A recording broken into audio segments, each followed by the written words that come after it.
अब एक smart trick आपको बताते हैं, एक ऐसा ट्रिक जो पेपर में मेरे भाई बिना क्वेश्चंस को पढ़े ही आपको मदद करेगा सॉल्व करने में। जैसे मेंस का एक क्वेश्चन मेरे सामने यहाँ पर ये आया, और जब ये सवाल आया तो हमने यहाँ देखा कि क्वेश्चन में हमसे क्या पूछा गया। तो क्वेश्चन में कहा गया जी अगर आप इसको देखिए, इसको देखिए, इसको देखिए, मैं बिल्कुल किसी को देखने में इंटरेस्टेड ही नहीं हूँ, मैं तो सिर्फ इतना देख रहा हूँ जी 22 हो गया और जमा 11 हो गया। 22 से 11 कितना होता है, 22 और 11 33, और 33 में से 33 खत्म तो मेरे भाई आ जाएगा 0। ठीक है, अब उसके बाद एक जो लाइन बोलूंगा वो लाइन याद रखना, वो लाइन बहुत महत्वपूर्ण है। जब भी तुम्हारे सामने जोड़ घटाव वाले ऐसे सवाल आते हैं ना, वही ऑप्शन आंसर होता है जिसमें दो चीजें हों। पॉइंट नंबर 1 उन ऑप्शंस में देखना। पॉइंट नंबर 1 मेरे भाई यहाँ पर आफ्टर डेसिमल क्या देखना है मेरे भाई, आफ्टर डेसिमल कितने डिजिट्स ऐसे हैं जिनके पास में बार है, मैक्सिमम डिजिट्स ऐसे कितने हैं। इसके में सिर्फ 1 के ऊपर में बार है, इसके ऊपर में 2 के ऊपर में बार है, और इसके ऊपर में 1 के बार है। तो आपको यहाँ देखना है मैक्सिमम डिजिट। तो आपने जब मेरे भाई मैक्सिमम डिजिट देखा तो यहाँ पर आपको क्या मिला कि सर 2 के ऊपर में बार है, तो वही ऑप्शन आंसर होगा जिसमें 2 पर बार होगा।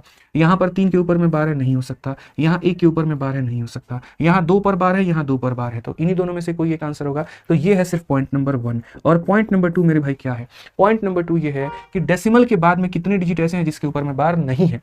मतलब एक ये देखना है कितने के ऊपर में बार है, और एक ये देखना है कितने के ऊपर में बार नहीं है। तो मेरे भाई डेसिमल के बाद में 2 डिजिट ऐसे जिसके ऊपर में बार था, और डेसिमल के बाद में 1 डिजिट देखो यहाँ पर ऐसा जिसके ऊपर में बार नहीं है। तो करेक्ट आंसर वो होगा जिसमें डेसिमल के बाद में 2 अंकों पर बार होगा और 1 पर बार नहीं होगा, ऑप्शन नंबर सी। ये इसीलिए नहीं होगा क्योंकि डेसिमल के बाद 2 अंकों पर बार है, लेकिन मुझे एक और वो भी संख्या चाहिए जिसमें डेसिमल के बाद 1 के ऊपर में बार ना हो।